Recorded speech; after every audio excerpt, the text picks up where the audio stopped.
I think first is just the mindset. There's definitely a realization from operators that there's a change in sentiment. It doesn't mean there's not going to be any funding, but it just means the approach is different. So we're going to hear a lot about profitability, sustainability, and I think there will be also probably fewer companies, hopefully due to mergers and acquisition and not shutting down. So I think we're going to see more and more of that. Running a business or starting a business is not just a business. There's also a sentimental attachment to it. So I think sometimes it blurs the operator's minds in what's best. A merger is best. But when it's backs against the wall, you tend to see a bit clearer. So I think we will see more mergers, definitely more acquisitions.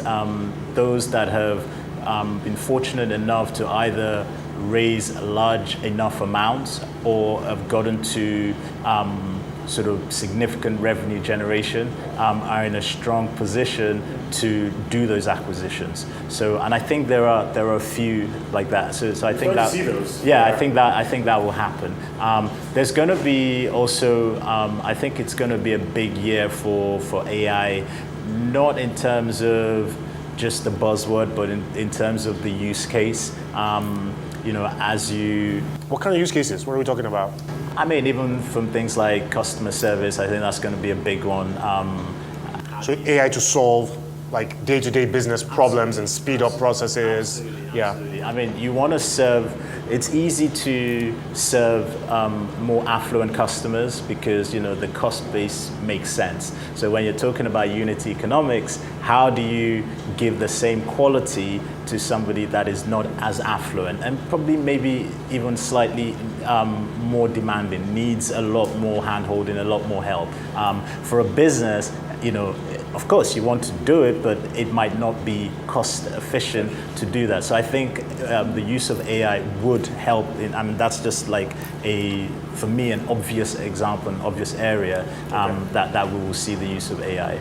I think also Africa is still predominantly fintech driven in terms of technology business. I mean, there are others that are coming up, but if you look at it, majority is still fintech. And it's not because fintech is cool or whatnot, it's because fintech is actually very difficult. It's because everything still evolves around money and payments and the ease of doing business, ease of collection, so we'll see. Those are still rails. Yeah, exactly, yes. So for example, in Nigeria, the regulator is now more open to crypto.